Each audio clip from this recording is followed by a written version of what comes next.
전염병의 소식과 전쟁의 소식이 끊이지 않는 이 시대에 주님의 평화를 허락해 달라고 기도하면서 오늘 우리가 한 주간 고난주간 우리 기도하는 시간이었으면 좋겠습니다. 우리 성경이 몇 권일까요? 성경은 한 권입니다. 한 권이에요. 성경은 하나님께서 우리에게 주신 한 권의 말씀이지요. 그럼에도 불구하고 우리가 두 권 구약과 신약을 나누게 됩니다. 그리고 구약과 신약은 다시 신약성경, 구약성경 39권, 신약성경 27권이 있지요. 27권 가운데 우리가 예수님의 행적을 담은 성경을 우리가 복음서라고 이야기합니다. 복음서가 몇 개가 있죠? 몇 권이 있죠? 4권의 복음서가 있어요. 마태복음, 마가복음, 누가복음, 요한복음이지요. 여러분 이 사복음서의 내용들을 잘 보면 각자의 관점에 따라서 조금씩 차이가 있습니다. 그럼에도 불구하고 이 사복음서를 두 가지로 나누게 돼요. 하나는 공관복음과 또 하나는 요한복음입니다. 이게 어떤 의미인가, 어떤 차이가 있는가 우리가 잘 모를 경우가 많은데요. 이 공관복음은 어떤 것이냐면 이런 뜻이에요. 같은 관점으로 본 성경 복음서다라는 거예요. 같은 관점으로 보았다라고 하는 것은 어떤 의미냐? 다시 말하면 마태도 마가도 누가도 예수님의 일생을 보면서 그 일생을 이게 복음이야. 예수님께서 이 땅에 이렇게 오셨고 이게 이미 복음의 시작이야. 여러분 복음은 우리에게 하나님이신 예수님이 오실 때부터 이미 우리의 복음의 길은 활짝 열려진 일이지요. 그래서 복음이 오셨다. 그 예수님의 탄생부터 예수님께서 이 땅 가운데 행하신 모든 일들, 그리고 십자가에 달려 죽으신 일들, 그리고 부활하신 일 모든 것들이 우리에게 복음이 되어지는 줄 믿으시기를 축복합니다. 이게 복음서예요. 공관복음이 같은 관점에서 봅니다. 물론 마태와 마가와 누가가 조금의 차이가, 관점의 차이가 조금 더 다른 부분이 있어서 조금은 차이가 있는 듯 하지만 그럼에도 불구하고 이 마태, 마가, 누가복음은 공관복음으로서 예수님의 생애를 전달하고 있습니다. 그러면 요한복음은 무슨 차이일까? 여러분 요한복음의 차이를 말씀드리면 이렇습니다. 요한복음은 마태, 마가, 누가복음보다 조금 기록 연도가 좀 뒤로 가요. 자, 뒤로 가면 마태, 마가, 누가가 이미 순교하거나 죽은 다음에 그 다음에 요한이 요한복음을 썼어요. 그러면 마태, 마가, 누가복음에서 이야기하지 않은 무언가를 좀 전달하고 싶은 마음이 있지 않을까요? 그런 의미라는 거예요. 그래서 요한복음은 조금 차이가 납니다. 예수님의 행적에 초점을 맞추기보다 그 의미에 초점을 맞췄어요. 그리고 또 한 가지는 예수님께서 이 땅에 오셔서 보여주셨던 메시아로서 행하신 기적들, 7가지 기적을 중심으로 요한복음을 기록하고 있는 것을 보게 됩니다. 그래서 요한복음을 읽으면 우리가 무엇을 보게 되느냐면 예수님은 하나님의 아들이시구나, 예수님은 하나님이시구나 라는 사실을 깨닫게 되어지죠. 요한복음은 그런 복음서입니다. 여러분 이 요한복음에 보면 마태, 마가, 누가복음과 조금 차이가 있는 경우가 생겨지죠. 그러다 보니까 사복음서가 서로 말씀하고 있는 것이 같은 내용이 있는가, 같은 내용을 다루고 있는 성경이 있는가 하면 다른 내용을 다루고 있는 성경이 있다라는 거예요. 그런데 그럼에도 불구하고 우리가 봐야 될 것은 마태, 마가, 누가, 요한복음이 다 이야기하고 있는 성경의 내용들은 우리가 조금 더 주목할 필요가 있지 않을까요? 오늘 우리가 종려주의를 맞이해서 예수님께서 예루살렘 성에 입성하실 때의 모습은 바로 그런 성경입니다. 마태복음, 마가복음, 누가복음, 요한복음이 다 예수님의 예루살렘 성의 입성을 기록하고 있어요. 여러분 우리 지난 2021년 고난주간에 교역자들이 같이 말씀을 묵상하면서 예수님의 마지막 일주일이라고 하는 그러한 여러분 이렇게 나눠드린 것이 있었어요. 못 보신 분들도 계실 텐데 2021년도에 저희가 성경을 보면서 예수님의 마지막 일주일이 어떤 모습이었는가를 다 찾아서 주일, 월요일, 화요일, 수요일, 목요일, 금요일, 토요일까지 해서 부활주일까지, 종려주일부터 부활주일까지 이렇게 마지막 일주일을 정리한 적이 있었어요. 혹시 기억나시는 분들 계시죠? 근데 이번에 다시 그거 가지고 제가 묵상을 하다가 조금 빠진 부분들도 있고 해서 조금 더 보완 수정한 내용들이 있습니다. 그래서 그거를 지금 밖에 필경대에 비치해 놨거든요. 혹시 가져가실 분들 가져가셔서 그냥 이렇게 옆에 그냥 이렇게 놓지 마시고 이번 한 주간 동안 이렇게 보셔도 참 좋을 것 같아요. 내용을 보면 이렇게 만들어 놨거든요. 이렇게 만들어서 아마 가져가실 수 있도록 해두었습니다. 여기에서 종려주일은 어떤 모습이냐 하면 나귀 새끼를 타고 예루살렘에 입성하시는 예수님, 그리고 그 예수님을 맞이하는 백성들에 대한 이야기가 나오는 것을 보게 됩니다. 스가랴 선지자가 9장 9절에서 이제 지워주셔도 돼요. 스가랴 선지자가 그 스가랴 9장 9절에서 나귀 새끼를 타고 오시는 왕을 예언하고 있었다면 그 예언이 성취가 되어서 오늘 예루살렘 성에 들어오시는 예수님의 모습을 보여주는 것이지요. 백성들은 예수님을 맞이합니다. 그들의 입은 옷을 벗어서, 그래서 그들의 예수님이 나귀 새끼를 타고 들어오는 길에다가 예수님이 오시는 길에 겉옷을 벗어서 깔고요, 종려나무 가지를 흔들고 나뭇가지를 바닥에 깔고, 그래서 예루살렘에 오시는 왕을 맞이하는 것을 보게 됩니다. 여러분, 그 본문을 한번 읽어보셔도 좋을 것 같아서 오늘 좀 찾아봤습니다.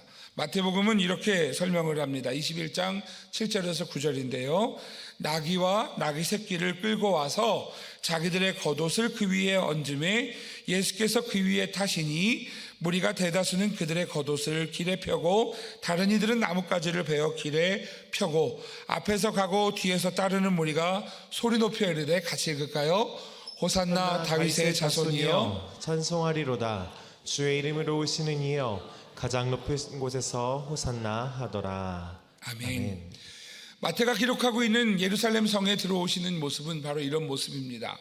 마가는 이렇게 기록하고 있습니다. 마가복음에 보면 11장에 보면은요, 나귀 새끼를 예수께로 끌고 와서 자기들의 겉옷을 그 위에 얹어 놓음에, 이거 보여주셔야 되는데요, 얹어 놓음에 예수께서 타시니 많은 사람들이 자기들의 겉옷을 또 다른 이들은 들에서 벤 나뭇가지를 길에 펴며 앞에서 가고 뒤에서 따르는 자들이 소리 지르되, 또 같이 읽을게요. 시작.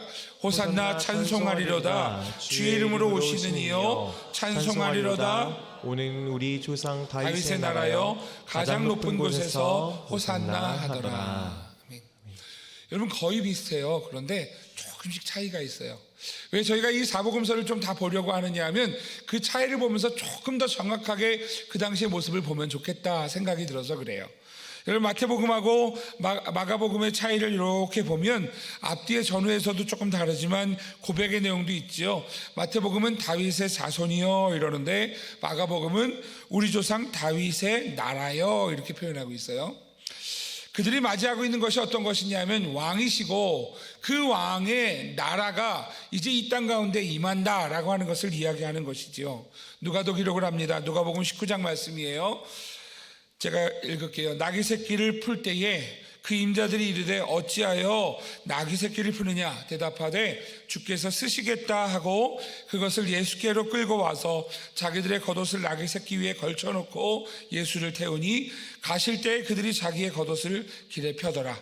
이미 감람산 내리막길에 가까이에 오심에 제자의 온 무리가 자기들의 본바 모든 능한 일로 인하여 기뻐하며 큰 소리로 하나님을 찬양하며 같이 있습니다. 이르되 찬송하리로다. 주의 이름으로 오시는 왕이여 하늘에는 평화요 가장 높은 곳에서는 영광이로다 하니. 아멘. 여러분, 여기에서는 아예 예수님을요 다윗의 이름이 나오지 않고 주의 이름으로 오시는 왕이여 라고 예수님을 왕으로 맞이합니다. 여러분, 그 앞에 한 가지 힌트를 좀 보실 필요가 있어요. 37절 뒤에 보면 이렇게 말씀하죠. 자기들이 본 바 모든 능한 일로 인하여. 이거 참고해 주세요. 요한복음에도 기록되고 있는 것을 보게 됩니다. 요한복음에도 보시면요 12장 12절에서 15절입니다. 이건 같이 읽을게요. 시작. 그 이튿날에는 명절에 온 큰 무리가 예수께서 예루살렘으로 오신다는 것을 듣고 종려나무 가지를 가지고 맞으러 나가 외치되 호산나 찬송하리로다. 주의 이름으로 오시는 이 곧 이스라엘의 왕이시여 하더라. 예수는 한 어린 나귀를 보고 타시니 이는 기록된 바 시온 따라 두려워하지 말라. 보라, 너의 왕이 나귀 새끼를 타고 오신다 함과 같더라. 요한복음은 예수님에 관한 메시아에 대한 예언을 이야기하면서 예수님을 맞이하고 있는 것을 보게 되지요. 여러분, 지금 네 복음서의 내용이 조금씩 차이가 있지만 대부분 비슷해요. 호산나, 찬송하리로다, 다윗의 자손이요, 다윗의 나라요, 왕이요, 이런 여러 가지 일들이 이렇게 겹쳐지는 것을 보게 됩니다. 이 사람들이 왜 지금 예수님을 맞이하고 있을까요? 지금 이스라엘의 상황은 이래요. 이스라엘의 상황은 지금 식민지 상황이라는 거예요. 우리나라는 식민지에 대해서 너무 잘 알죠. 상황을 너무 잘 아는 우리나라다 보니까 아마 이해가 될 것 같습니다. 우리나라도 일제 강점기가 있었기 때문에 그래서 식민지가 얼마나 힘든 거라는 사실을 우리는 분명히 알고 있지요. 다만 로마가 당시에 이스라엘을 식민지로 만들었을 때는 아마 일본이 우리나라를 그렇게 어렵게 했던 것만큼 어렵진 않았을 거예요. 그들은 이스라엘 자체를 그래도 인정해 줬고 그곳에 지도자들을 세워서 그래서 이렇게 두었습니다. 그럼에도 불구하고 여전히 힘들었던 것은 우리가 알고 있는 것처럼 로마에서 좀 선한 정책을 썼다 해도 이스라엘의 앞잡이 노릇을 하는 사람들이 있었죠. 세리 같은 사람들이 있었어요. 여러분, 그들이 가지고 있는 권력을 가지고 백성들을 힘들게 했고 그들에게 무언가 돌파구가 필요했고 어려운 일을 이겨내야 되는 무언가가 필요했던 것이지요.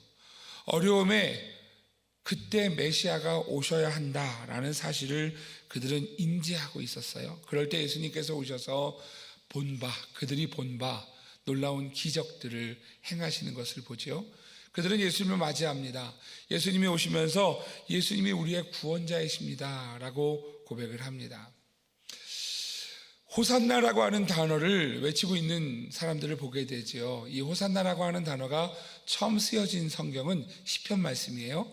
시편 118편 25절에 이렇게 말씀하죠.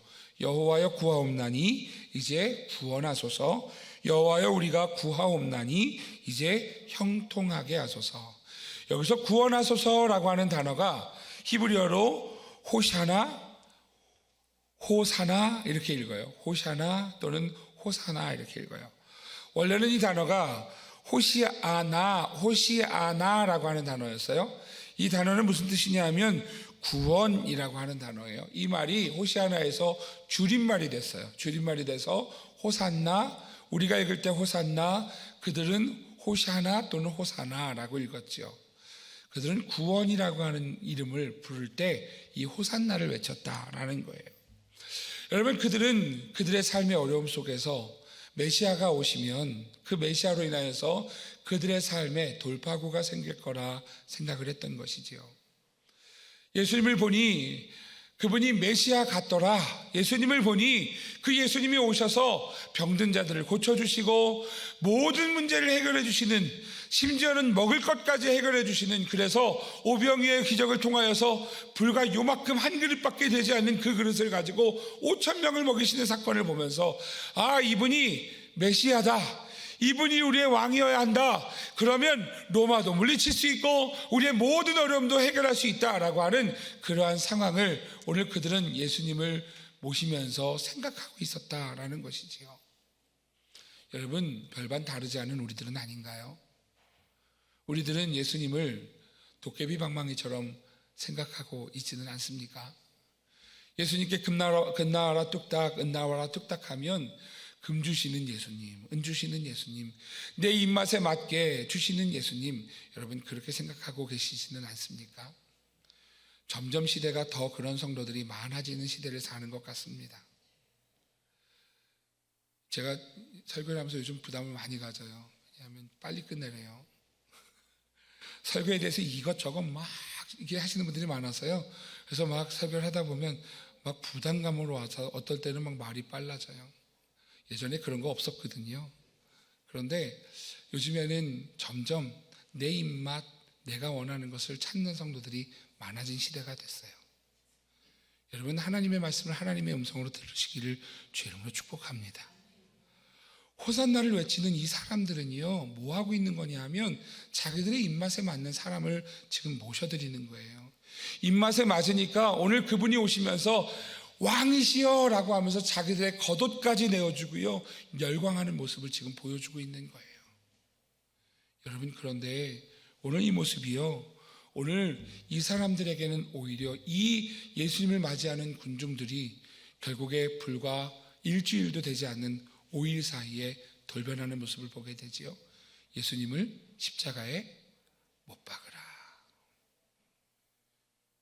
여러분, 이것이 종려주일의 진짜 모습이었다라는 것이에요. 아니, 종려주일을 보면서 오늘 이 시간 예배 가운데 와 있는 저의 모습이고 여러분의 모습이다라는 것이지요. 사랑하시는 성도 여러분, 오늘 우리의 믿음을 돌아볼 수 있기를 주의 이름으로 축복합니다. 오늘 말씀 앞에서 나는 과연 예수님을 어떤 분으로 모시고 계신가, 모시고 있는가, 호산나를 외치면서 예수님 앞에 우리도 다윗의 자손이여 우리를 구원하소서라고 이야기하면서 과연 우리는 어떤 모습으로 서고 있는가. 그들이 예수님을 정치적인 왕으로 모시게 된 데는 이유가 있을 거예요. 사실 다윗에게 하나님이 나단 선지자를 통하여서 약속하신 바가 있습니다. 사무엘하 7장 12절에서 17절에 보면 하나님께서 다윗 왕에게 나단 선지자를 통해서 이렇게 말씀하세요. 내 수완이 차서 내 조상들과 함께 누울 때에 내가 내 몸에서 날 내 씨를 내 뒤에 세워 그의 나라를 견고하게 하리라. 무슨 의미예요? 너의 자녀가 이 나라의 왕이 되어져서 견고하게 설 것이다, 이 얘기예요. 그러면서 13절 말씀합니다. 그는 내 이름을 위하여 집을 건축할 것이요 나는 그의 나라 왕위를 영원히 견고하게 하리라. 그러니까 그들은 영원한 왕으로 누굴 받느냐면 다윗을 봤어요. 다윗의 후손이니까 예수님은 그들을 정치적으로 이끌어갈 수 있는 왕이다라고 생각한 것이지요. 14절도 말씀합니다. 나는 그에게 아버지가 되고 그는 내게 아들이 되리니 그가 만일 죄를 범하면 내가 사람의 매와 인생의 채찍으로 징계하려니와 내가 내 앞에서 물러나게 한 사울에게서 내 은총을 빼앗은 것처럼 그에게서 빼앗지는 아니하리라. 여러분, 얼마나 보장된 축복이에요, 그죠? 다윗에게 하나님 말씀하시는 거예요. 네 자녀가 범죄하고 하나님 앞에 죄를 짓는다 할지라도 징계는 할지언정 그 위는, 그 왕위는 빼앗지 않겠다, 이거예요. 여러분, 이 약속을 다윗에게 주셨어요. 모든 이스라엘 백성들은 이 말씀을 약속으로 가지고 있었어요. 그래서 그들에게 다윗은 아주 특별한 것이죠. 17절에 나단 선지자가 이 모든 말씀들과 이 모든 계신대로 16절을 안 읽었군요. 16절. 내 집과 내 나라가 내 앞에서 영원히 보존되고 내 왕위가 영원히 견고하리라 하셨다 하라. 나단이 이 모든 말씀들과 이 모든 계시대로 다윗에게 말하니라. 다윗에게 전달이 됐어요. 모든 백성들에게 전달이 됐어요. 그래서 그들이 어려운 일을 당할 때 다윗의 자손이 오면 우리는 해방이야, 우리는 좋은 일이 일어날 거야. 그런데 예수님이 오셨어요. 예수님이 오시자 그들은요 너무너무 좋은 거죠. 먹을 것도 해결해줘, 모든 일 다 해결해 줄 것 같은 예수님을 보면서 그들은 예수님을 점점 그들의 삶 속에서 그들은 도깨비 방망이처럼 여기는 모습을 보여주고 있는 것이지요. 메시아라고 하는 존재를 제가 예전에도 말씀을 드렸습니다만 한 번 더 좀 정리를 해드릴 필요가 있어요. 성경에서 구약 성경에서 메시아라고 하는 단어는 신약 성경에서 그리스도라고 하는 단어로 변화됩니다. 메시아가 크리스토스라고 하는 단어가 돼요. 이 그리스도는, 메시아는 어떤 의미냐면 기름 부음을 받은 자라는 뜻이에요. 기름 부음을 받은 자는 구약 성경에 세 부류의 사람이 있었습니다.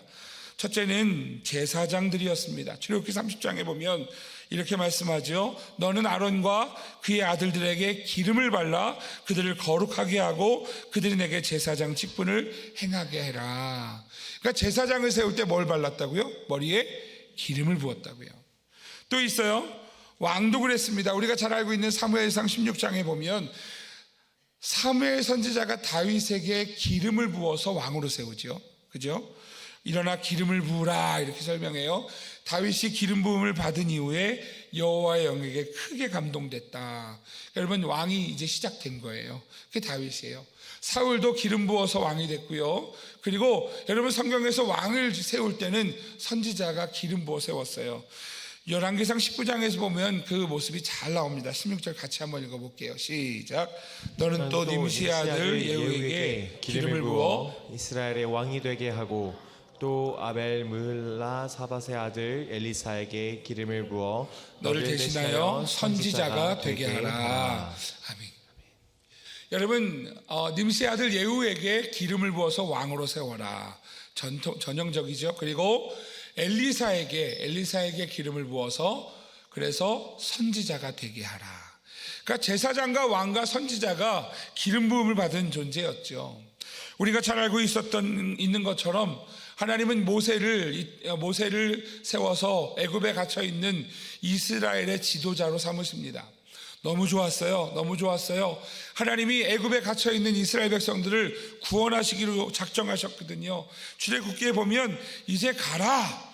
이스라엘 자손의 부르짖음이 내게 달하고 그래서 애굽 사람이 그들의 괴로움의 학도도 내가 보았으니 내가 너를 바로에게 보내어 너에게 내 백성 이스라엘 자손을 애굽에서 인도하여 내게 하리라. 여러분, 그래서 모세는요 애굽 땅에 있는 백성들을 인도하기 위해서 갑니다. 그리고 그곳에서 지도자가 돼서 끌어내서 이스라엘의 전무후무한 위대한 지도자 모세가 됩니다. 그런데 문제는 전무후무하다라는 것은요 이스라엘 백성들에게는 좋은 게 아니에요.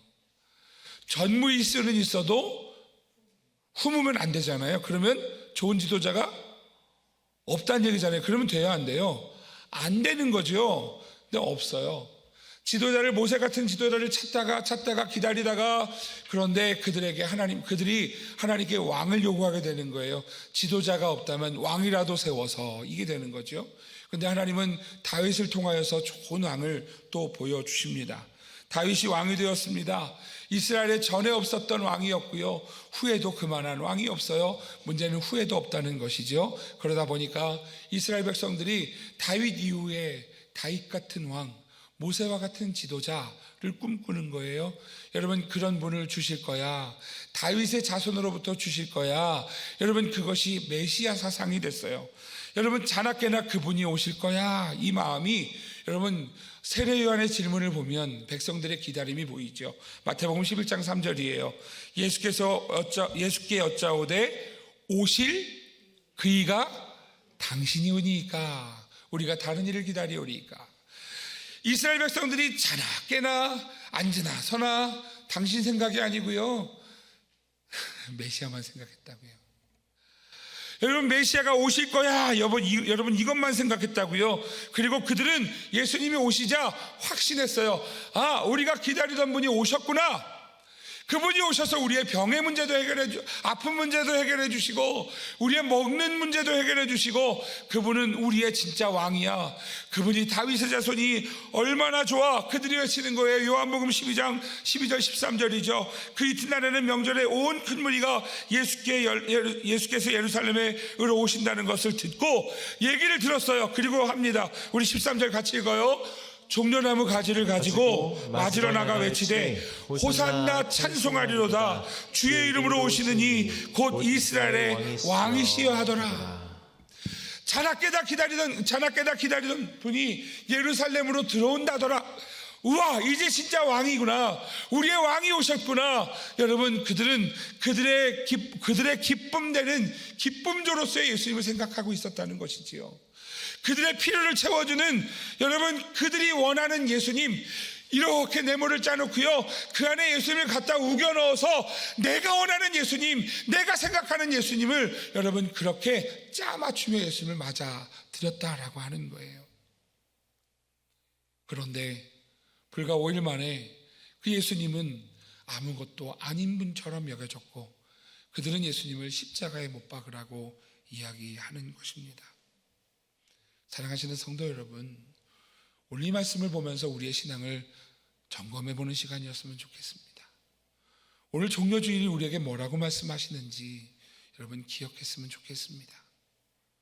오늘 이 종려주일을 통하여서 오늘 그 단어는 맞으나 그래서 너무 중요한 여기여서 마태복음, 마가복음, 누가복음, 요한복음이 다 같이 호산나 다윗의 자손이여 이스라엘의 왕이여 라고 고백하고 있으나 오늘 이 말씀에서 이야기하는 의미가 무엇인가?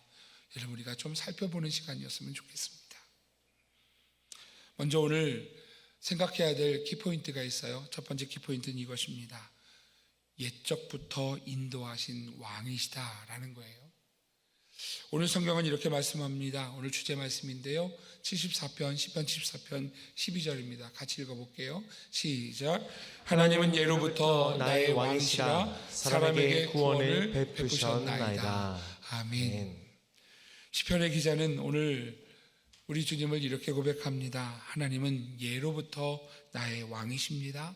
사람에게 구원을 베푸셨습니다. 여러분 예전부터 옛날부터 우리의 왕이신 분이시다. 여러분 이 고백은요 천지만물을 지으실 때부터 하나님의 말씀 바로 하나님이 우리의 왕이시다는 것을 보여주는 것이지요. 74편 13절 14절에 보면 이렇게 말씀합니다. 주께서 주의 능력으로 바다를 나누시고 물 가운데 용들의 머리를 깨뜨리셨으며 리워야단의 머리를 부수시고. 리워야단은 우리가 알고 있는 것처럼 여러분 악한 영, 악한 세력이에요.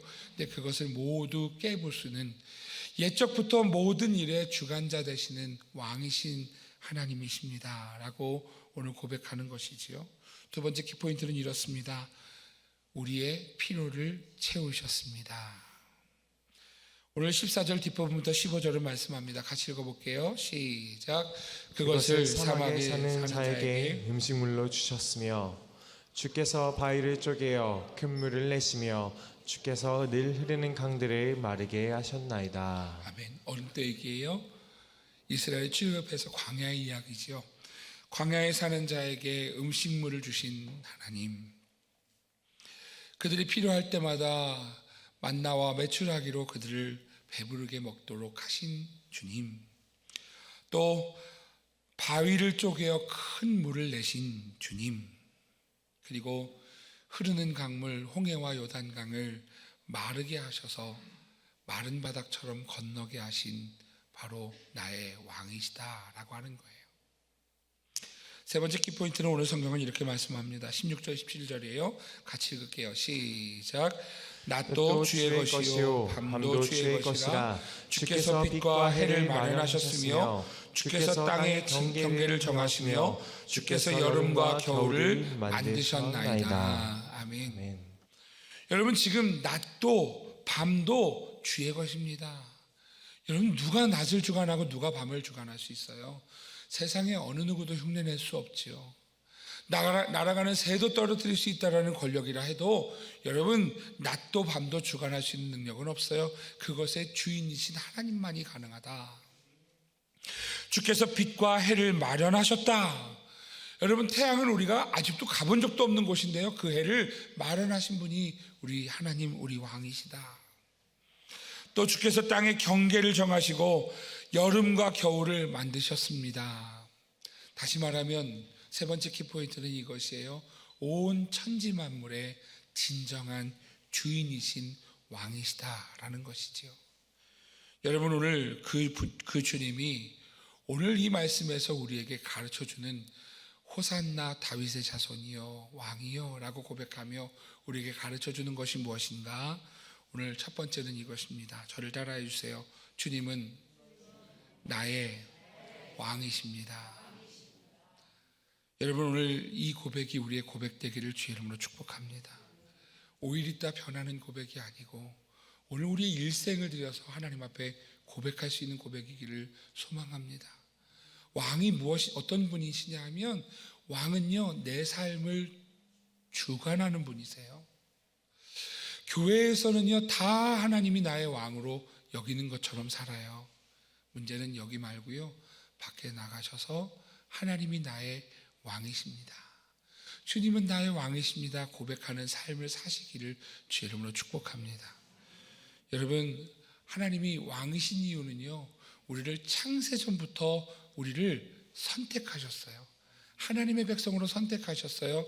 에베소서 1장 3절에서 6절을 말씀합니다. 찬송하리로다 하나님 곧 우리 주 예수 그리스도의 아버지께서 그리스도 안에서 하늘에 속한 모든 신령한 복을 우리에게 주시되 같이요 곧 창세 전에 그리스도 안에서 우리를 택하사 우리로 사랑 안에서 그 앞에 거룩하고 흠이 없게 하시려고 그 기쁘신 뜻대로 우리를 예정하사 예수 그리스도로 말미암아 자기의 아들들이 되게 하셨으니 이는 그가 사랑하시는 자 안에서 우리에게 거저 주시는 바 그의 은혜의 영광을 찬송하게 하려는 것이라. 아멘. 오늘 여러분 말씀 우리에게 분명히 말씀합니다. 오늘 창세 전에, 세상을 창조하기 전에 이미 저를, 여러분을 선택하셨다는 거예요. 이미 그때부터 저를, 여러분을 하나님의 자녀로, 하나님의 백성으로 선택하셨다는 거예요. 여러분, 그래서 우리는요 오늘 하나님의 것입니다. 주님의 것입니다. 오늘 그래서 우리가 고백하는 것이죠. 주님은 나의 왕이십니다. 지금만이 아니라 우리가 죄 가운데 있었을 때도 주님은 여전히 나의 왕이셨고 창세 전부터 이미 나의 왕이셨습니다. 여러분, 오늘 이 고백이요 우리가 살아가며 우리가 살아가는 기준 될 수 있기를 주의 이름으로 축복합니다. 여러분, 내 말을 하나님이 기뻐하실까? 내가 주님이 나의 왕이시라면 이렇게 말할까를 고민하며 말할 수 있는 주의 성도가 되시기를 축복합니다. 이렇게 생각하면 주님이 나의 왕이신가를 고민하며 생각할 수 있는, 그래서 하나님이 기뻐하신 일들을 꿈꾸며 살아갈 수 있는 주의 성도가 되시기를 축복합니다. 가정에서 내가 아내를 대할 때, 남편을 대할 때, 자녀를 대할 때, 부모님을 대할 때, 형제를 대할 때 주님이 나의 왕이신 것을 기억하며 말하고 대할 수 있는 하나님의 사람들 되시기를 축복합니다. 회사에서나 학교에서나 여러분이 속한 곳에서요 왕이 누구신가? 오늘 이 고백인 거예요. 주님은 나의 왕이십니다. 할렐루야. 여러분, 이 고백이 살아있는 삶을 사는 성도가 되는 것, 여러분 이것이요 오늘 이 종려주의를 맞이하는 진짜 이유라는 거예요. 비록 이스라엘 백성들은 그 말씀을, 그 찬양을 지켜내지 못했지만 오늘 이 종려주의를 맞이하면서 오늘 선민의 모든 성도들은요 5일 뒤뿐만 아니라 우리의 일생을 통하여서 주님은 나의 왕이십니다라는 고백을 이루는 삶을 살기를 주의 이름으로 축복합니다. 그건 내 뜻이 아니에요. 하나님의 뜻대로 사는 사람이에요. 하나님의 뜻이 무엇인지를 찾는 사람이에요. 여러분, 그래서 오늘 내가 어떤 선택을 하는가, 어디로 가는가, 그때마다 오늘 무슨 고민을 해야 되느냐 하면 하나님이 나의 왕이신데 하나님이 원하시는 것이 무엇인가를 찾아가야죠. 오늘 그게 성도라는 거예요. 하나님이 나의 왕이시기 때문에 여러분 술 먹는 것도 좀 내려놓고요, 하나님이 나의 왕이시기 때문에 내 것을 하나님 앞에 드림에도 여러분 하나님이 기뻐하시는 것을 드리고요, 오늘 하나님이 나의 왕이시기 때문에 오늘 내가 살아가면서 오늘 내가 방황할 수 있고 포기할 수 있고 지쳐 무너질 수 있어도 하나님이 나의 왕이시기 때문에 무너지지 않는 삶, 주님의 백성, 하나님을, 우리 주님을 왕으로 모시는 성도의 삶이라는 것이지요. 오늘 그 삶이 우리의 삶 되기를 주의 이름으로 축복합니다. 두 번째 우리의 고백입니다. 저를 좀 따라해 주세요. 주님은 나의 구원자이십니다. 여러분, 구원하신 주님의 은혜로 오늘 우리가 이 자리에 있지 않습니까? 구원받은 분이 아니면요 하나님을 아버지라 부를 수도 없어요. 예수님을 나의 주라고 고백할 수도 없어요. 그런데 오늘 여러분 이 자리에 오셨잖아요. 주님이 나의 주님이십니다. 하나님은 나의 왕이십니다. 여러분, 오늘 우리가 왜 구원받았는가 하면 우리가 죽음의 자리에 있었어요. 죽음의 자리에서 오늘 생명으로 건져졌어요. 오늘 시편 74편 18절에서 23절에 이렇게 말씀하죠. 여호와여, 이것을 기억하소서. 원수가 주를 비방하며 우매한 백성이 주의 이름을 능욕하였나이다. 주의 맷비둘기가 생명을 들짐승들에게 주지 마시며 주의 가난한 자의 목숨을 영원히 잊지 마소서. 자기의 생명이 죽음 가운데 있을 때 주님 나를 건져주십시오, 도와주십시오, 하나님 앞에 구하는 거예요. 그 언약을 눈여겨보소서. 무릇 땅의 어두운 곳에 포악한 자의 초소가 가득하나이다. 학대받는 자가 부끄러이 돌아가게 하지 마시고 가난한 자의 궁핍한 자가 주의 이름을 찬송하게 하소서. 할렐루야. 여러분, 우리는요 죽음 가운데 놓여져 있었어요. 그런데 오늘 그 죽음을 불쌍히 여기신 하나님께서 우리를 죽음에서 생명으로 건져 주셨다라는 거지요. 이것이 구원이에요. 여러분, 성도는요, 이 구원받은 백성이에요. 그래서 사도 바울이 이야기하는 거예요. 나는 십자가 외에 자랑할 것이 없다. 여러분, 십자가 외에 자랑할 것이 없는 주의 사람 되시기를 주의 이름으로 축복합니다. 왜냐하면 여러분, 세상 사람들에게는 십자가가 미련한 것처럼 보이나 오늘 믿는 자에게는 구원에 이르는 도가 되는 거예요. 십자가예요. 그렇기에 오늘 하나님 앞에 우리를 구원하신 주님 앞에 살아가는 것이지요. 로마서 5장 8절에서 10절이 말씀합니다. 같이 믿음으로 고백합시다. 같이 읽습니다. 시작. 우리가 아직 죄인 되었을 때에 그리스도께서 우리를 위하여 죽으심으로 하나님께서 우리에 대한 자기의 사랑을 확증하셨느니라. 그러면 이제 우리가 그의 피로 말미암아 의롭다 하심을 받았으니 더욱 그로 말미암아 진노하심에서 구원을 받을 것이니 곧 우리가 원수 되었을 때에 그의 아들의 죽으심으로 말미암아 하나님과 화목하게 되었은즉 화목하게 된 자로서는 더욱 그의 살아나심으로 말미암아 구원을 받을 것이니라. 아멘. 할렐루야. 아멘. 여러분, 구원받은 백성이어서요, 우리는요 우리 자신을 돌아보고 교만하면 안 돼요. 우리가 아무 능력이 없거든요. 우리가 봐도 우리는요 도저히 살 수 없는 존재거든요. 그런데 주님이 우리를 구원하셨어요. 제가 여러분을 위해서 십자가에 달려 죽을 수 없어요. 저도 죄인이에요. 누구도 없어요. 부모님도 그럴 수 없어요. 그런데 죄가 없으신 예수님, 말도 안 되는 일이죠. 하나님이신 예수님이요 십자가에 죽으셨어요. 구원하셨어요. 오늘 여러분, 그래서 우리는 이렇게 고백하는 거예요. 주님은 나의 구원자이십니다.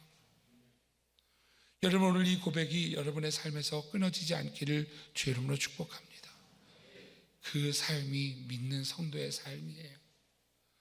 오늘 종료주일을 지나면서 여러분, 오늘 그 주님의 십자가 앞에 서는 믿음의 성도가 되시기를 주의 이름으로 부탁을 드립니다.